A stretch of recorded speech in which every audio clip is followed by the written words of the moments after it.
Well, mate, good morning. Morning, Chris. How are you, Dan? I'm good, yeah. Haven't had my coffee yet, but good. Oh, I've already had my second cup of coffee already. You guys will be watching this on a Sunday. This is actually a Thursday morning for us, but we hope you guys are having a great Sunday. Dan, what are the three things that you cannot live without during quarantine?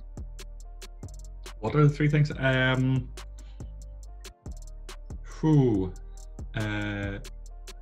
Sweet food, like sweets. Right. Treat food. Probably my phone. Chris is going to have a separate conversation with me regarding that. If you don't say Bible, Dan, for your third one, we've got a real problem. And biblical literature in general. Oh, brilliant. What do you think my phone's for, Chris? Oh yeah, of course. With all everything being online these days. Well, here's a big question. I'm sure the house party guys are keen to know this. What do you miss the most about house party? What I miss the most? I think just like week in, week out, seeing everyone,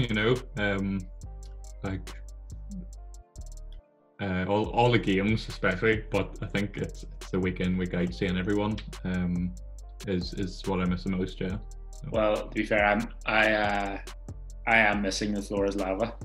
Feel like it's just house party classic, really missing a good game floor is lava. Not sure if I'm going to be able to do one of those again with the restrictions, but sure, there you have it.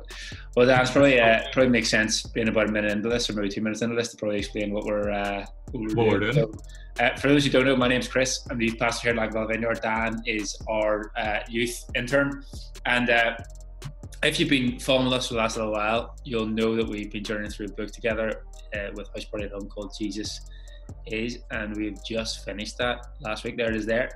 We've just finished that last week, and so myself and Dan and some of our leaders had a bit of a think about what we would do next, and really prayed and thought about what we do next, and I feel like we've kind of heard from the Lord around some stuff and felt like we've been inspired over the last few weeks as well. So Dan, what are we going to be journeying through with House Party over the next 6 weeks? Yeah, so the series that we have come up with, we've called it the Wilderness Series. And I guess the inspiration behind that is that that right now that our lives can look a wee bit like wilderness in a hypothetical sense, in a metaphorical sense, but the idea of the wilderness and spending time in the wilderness is all over the Bible, and we're going to look through different characters in the Bible and different people in the Bible who spent time in the wilderness. And ask the question, why did they spend time there? Was it their own choice, or were they forced into it in some way? And what did they get out of it? And I guess the reason for all of that is that we can come out the other side of social isolation and of lockdown, and really have walked through this metaphorical desert and not named it and not claimed it, and so not get anything out of it. Where Chris and I have had conversations, we really see the benefit of calling this the Wilderness Series that we're living in right now, so that we can benefit from it, and we can understand it better, and I guess get to grips with that. Chris, I don't know if you've anything to add. Yeah, like I think you explained it really well. Like I think even in church, we over the last year or so, like I know Andy and Stu have been sharing a lot around the wilderness and what that looks like for us as a community. And I think even from week 1 or week 2, like even if you look back and listen to some of our early podcasts that we released for our youth, we talked about what it would look like to see something significant happen in such a interesting and different time that we find ourselves in, and really a time that none of us have ever experienced before. But what could God be doing in that as he kind of peels back some of the things we consider as the norm in our lives to make room for him to speak and for us to hear his voice? And I think for a lot of our young people, they've experienced that, whether that be with prayer slots and huddles, or just being proactive in their everyday kind of environment. So I think what this is going to be different for us, and what we really want to do is we want this to feel more like a conversation between us, for our guys to kind of chirp in on. And there's two reasons for that. Like, this is a lot of what House Party would feel like. It's a bit of a conversation with leaders and with young people, and so we want to kind of bounce back with that. And plus, I think they miss seeing more than just our faces, and so we will have more of our House Party leaders on these calls and around that. So I guess that takes us to week 1 of our wilderness series, which we're going to be looking at the story of Job. And there's a fair amount in Job where he talks about shaving his head and tearing his cloak. I'm sure you can quite literally relate to that, Dan, with that shaved head. Want to talk us through that one just before we jump in? I was just reading it the other day and the inspiration hit me, so But I'm not going to be shaving my head. I mean, this is fairly treacherous, but just got to let it, nature take its course, I guess, and just grow it out. So we're going opposite directions, Dan. You're cutting it all off, and I'm growing it out. So there you go. But we're gonna discuss the passage of Job. This will be the same as our previous House Party videos. We'll discuss a little bit of content, and then we'll leave you guys with a little bit of like an engaged section. So we're going to give you a little bit of an overview of Job, where me and Dan are both going to share about what really stands out to us, what really speaks to us, challenges us, and what kind of perspective we kind of draw from the story of Job. But I'm going to start with Job 1, verse 1 from the Bible. I'm going to read it out and kind of set the scene of like who Job is and why Job is important as we look at this wilderness series. And so Job chapter 1, verse 1 starts with this. In the land of Uz, there lived a man, and his name was Job. This man was blameless and upright. He feared God and shunned evil. He had 7 sons and 3 daughters, and he owned 7,000 sheep, 3,000 camels, 500 yoke of oxen, 500 donkeys, and had a large number of servants. He was the greatest man among the people in the East. And so, Job was a good guy.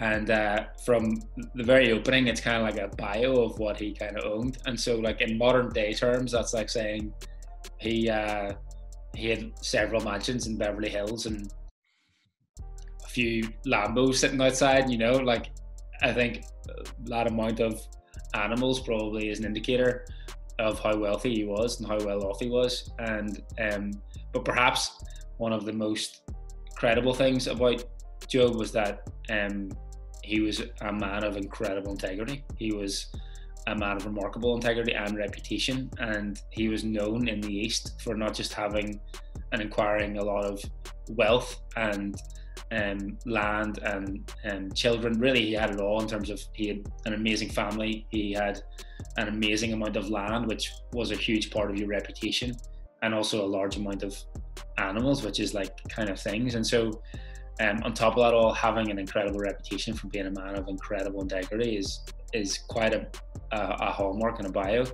And that doesn't sound like a wilderness at all, but what kind of happens and what kind of transpires over the next few chapters and the book of Job is suddenly everything kind of takes a dramatic turn for the worst. And Job is labeled as one of like kind of God's favorites. Like God is someone who has favor upon Job. He loves Job. He brags about Job. We read it as we read through the whole passage in Job. But really, the trials and the wilderness, if we want to call it that, comes in kind of like 4 stages, and it really ambushes like kind of everything that is like kind of is talked about at the beginning. Like his livestock is wiped out. All 10 of his children die from probably fairly preventable diseases. They end up dying from them, all of them. And he loses all of his wealth. Wildfires and things like that burn down his home and his land. And Job really goes from having everything to nothing. And this is a huge paraphrase. There's a lot more in this than just what it is, but and we're going to unpack it more. But Job then is left with, on top of losing everything, like these terrible sores over his body. And his wife, who's his closest companion, someone who's seen him through all of it, finds herself in a situation where Job is using broken parts of clay to scrape the sores on his skin to get relief because he's in that much pain. And throughout all the trials and all the loss, Job stands firm and stays faithful to God. He stands firm that God is a good God regardless of what's happening around him circumstantially. Throughout all the heartache and throughout all the pain and even throughout all the grieving, he still stands firm and is faithful to God and is still a man of integrity. And his wife breaks character and is like, Job, why are you still clinging to your integrity? Curse God and die. Look what's happened around you. Like, that's literally what it says, curse God and die. And Job doesn't even give through. And imagine how heartbreaking it would to hear the closest person to you say that, and still, considering everything he's went through, and to still stay faithful. And then he further finds himself with his closest friends discussing why these things are happening to Job. So they all have this opinion of why Job is going through a wilderness, why Job's going through a really, really difficult time. And I'll read it in Job 38. And so in the last 3 minutes, we've covered 37 chapters of the Bible. So of course there's a lot more list than what there is, but it's a bit of paraphrase. But where were you when I laid the foundations of the earth? Tell me if you understand. Who marked off its dimensions? Surely you know. Who stretched out a measuring line across it, on where its footing is set, or who laid its cornerstone? While the morning stars sang together, and the angels shouted for joy. Who shut up the sea behind the doors, and when it burst forth from the womb? When I made the clouds its garments, and wrapped it in thick darkness. When I fixed the limits for it, and set the doors and bars in place. When I said, this far more may come and no farther. Here is where your proud waves halt.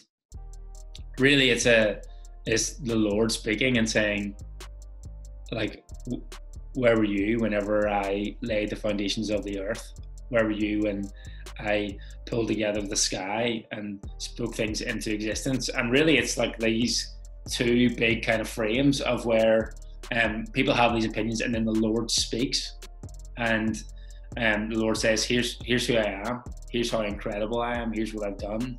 And I guess the giant facing that, or that is opposing that right now in Job's situation, is circumstance. Here's everything that's kind of went wrong. Here's everything that's really difficult right now. Here's everything that I'm experiencing. I've had it all, and I've lost it, and I've done nothing wrong for that to be the case, and I've still stayed faithful. And his friends and all these people have these opinions that are coming at Job, and then God speaks, and really he doesn't answer why these things are happening, but he says, this is who I am. And so, like, I know for both of us that we chat about this, there's a lot of things in this that we find deeply inspiring and challenging and give us a lot of perspective. But straight off the bat, the story of Job, what really rings true to you? Yeah, I guess I can't relate to losing cows or having, boils all over my body that I have to break my coffee mugs with, and I certainly haven't lost a wife or friend, You have lost your hair though, so you can. I've lost my hair. Not quite the same. But yeah, like we have all had our lives stripped back, and we've all had to learn how to live a more simple life, and we have probably all experienced some level of suffering over the past 10 weeks, albeit I don't think we would say to the same level that Job did. But I think if there's one thing that Job shows, it's that persistence in his faith, that it was going to be unwavering and that it wasn't going to move, and he wasn't going to allow that to move. And that, he'd already made his mind up on who God was, and that God was good and that God was for him. And so I think, especially in this time where, we can question, I guess, the bigger picture of what is going on in the world and where is God in this. I think Job shows us to remain persistent in our faith, and that, we've already made our mind up that God is good, and we're not going to allow this to change our opinion on that. And I think we all probably are living a more simpler life. We're probably all at the stage where we're missing friends and we're missing family. And I think the real thing that Job shows is that we push through that. And you had spoke about especially Job with his wife, when his wife turned around and sort of said, "Curse God and die," that was a real pivotal moment for him, and that he had to make a decision in that moment. And we do have to make those decisions, be it probably more in the daily, that I'm still okay, like I've still got my friends beside me, like life's still good, and seeing the positives in it, in I guess the same way that Job was able to. Yeah, I agree, and like it's interesting, like the story of Job, which is about losing cattle and land and having your wife tell you to curse God and die, like can sometimes feel like it's a little bit unrelatable to an 11 or 12-year-old. They're like just trying to play some Xbox here, or like watch some TikToks. I don't know what they're doing. But I guess my question, Dan, is like, well, number one, like what have you found for yourself, but also for them is like, how have you, or what have you done that's allowed you in this unique time and space to say, I'm staying close to God regardless of finding myself in a wilderness? Like what's that kind of look like to you? And I guess what kind of frames that is that I remember being told a story about Brian Houston, who leads Hillsong and at churches all around the world, and pretty much he credited like the growth of it by just not giving up. Like probably one of the most underrated and under-celebrated things in, I feel like, our culture in the Western world and or in Northern Ireland and the UK is not giving up. We don't celebrate that enough. So often we give up and we don't think two things about that. But it's a really important thing to like not give up and to build perseverance and to do with that. And so I guess like, Dan, what are you doing right now? Like we don't have actual church we can go to, we don't have actual house party we can go to, we can't really see our friends like we used to. And really the separation here is that our walk with Jesus is can no longer have a crutch of it being a social thing. It has to be a spiritual thing. And so what are you doing personally, and what would you really push our teenagers to do, or encourage our teenagers to do as they find themselves walking through this? Yeah, I guess as you sort of allude to, there's a heck of a lot more personal responsibility right now. Now we still have friends, and the likes of huddles that church are doing, the huddles that we as youth church are doing, is a great way to, I guess, still have that sort of corporate responsibility of us all being in this together. But as you say, it's a lot more personal responsibility. So like I would find myself when I'm driving to and from work, I have to pass Hillsborough, so I'll go into Hillsborough Park and just go for a walk, and spend time with Jesus there. I'll make sure that I'm catching up on church services when I can. And the great thing about that is that if you are busy at church service time, that you can go back and look at that during the week. But it's just like, what time are we spending with Jesus, and the great thing about this is that this time of, I guess, lockdown is a bit of an intensive of, this is your responsibility, but like what we want to allude to, that we will take things out of the wilderness period, that actually if we do this period well of our own personal responsibility, that actually that forms habits, and it is a training ground for then when we come out of lockdown, that actually we know how to read our Bible, like we know how to spend time with Jesus. And actually this wilderness time, that when you look at it in face value can be seen as a very negative time, actually will put in really, really positive things for us to move forward into. Not necessarily, well, it's as spiritual as anything else, I guess, but I think a lot of people during lockdown have seen like an increase in their creativity, and how actually they're able to point to Jesus, point to God in their creativity. And my brother was actually saying to me the other day that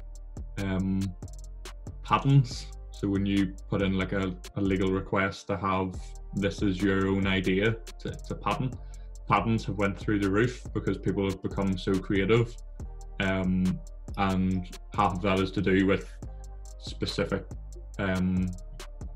creations to do with COVID-19, and other of it's just to do with they've always had this idea and now they have time to actually be creative and to make it happen. So stuff like that in lockdown, just allowing your creativity to flow, and whether that be, you know, just doing artwork or doing whatever you normally do, but allowing activities like that to really point towards Jesus, you know, rather than just doing it as an end of itself. So I think that's really how I've seen lockdown, you know, like you have this personal responsibility that you're going to take forward after lockdown.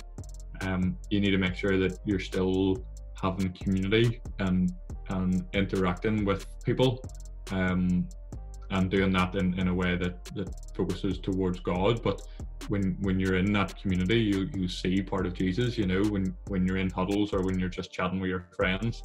And then I think creativity has been a big part of this, to see, you know, especially if you're at home and you've nothing creative, you're looking at the same four walls all day long, you know. When you're able to introduce some sort of creativity, it makes that a bit different, you know, whatever that creativity looks like. And I'm probably going off a bit of a tangent here, but like when I was younger, I just thought creativity was to do with art, and I was like, I'm no good at art and design, and I'm certainly not doing it for GCSEs, so I'm not creative. But actually it's so much bigger than that, you know. So yeah, I think those are probably the three ways that lockdown has looked for me in terms of trying to take that relationship with Jesus. Yeah, it's great. So like, round that up for you, if you want to be closer to Jesus, like Job and Dan, shave your head, step one. No, I'm kidding. Don't be doing that. I know a lot of our guys have, but I think, like Dan, you've noted a few things, you know, like time with Jesus and the scriptures, like and sometimes like two things around that. I think a lot of times I tell young people, they're like, if I had more time, I would do it, you know. And the truth is that we've never had more time than what we have now. And so what are we doing with our time? Like, and we have an amazing opportunity to build some really cool rhythms. And we post daily devotionals Monday to Friday on our Instagram page at LEV Youth. Me and Dan actually write those devotionals. So you can do them inside 10, 15, 20 minutes, really. And you'd be surprised how building that 20-minute rhythm into your day-to-day and week-to-week and month-to-month life, how that can really build an amazing habit and build an amazing rhythm and pattern that really is going to be an amazing source of life. And so if you're like, I want to read my Bible more, I want to spend time with Jesus more, where do I go?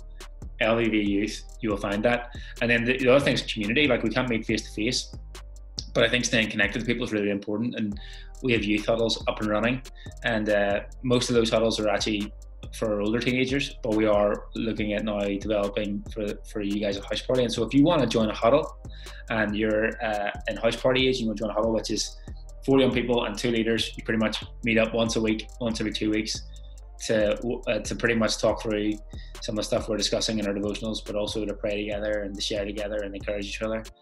Email me, Chris at Lagan Valley Vineyard, or get your parents to email me, Chris at Lagan Valley Vineyard, and we can set that up.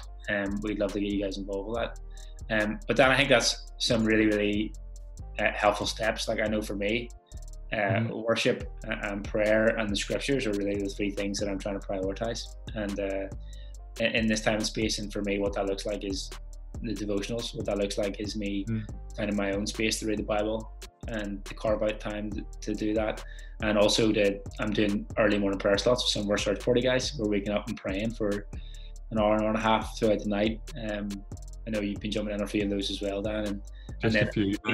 Yeah, and then the other thing which I really think is really helpful is I've been going for walks and just throwing in some worship music and talking to Jesus, or I've been going out to the gym and lifting the barbell, listening to some worship music, and just building that little rhythm and pattern. And so, Dan, you're gonna leave us with a little bit of a step guide, which will appear straight after this. I'll be added into it, but I don't know about you. I'm really excited about what this wilderness series is going to look as we get more into it, and I'm sure our house party guys will too. So thanks for joining me, Dan, on House Party Wilderness Part 1.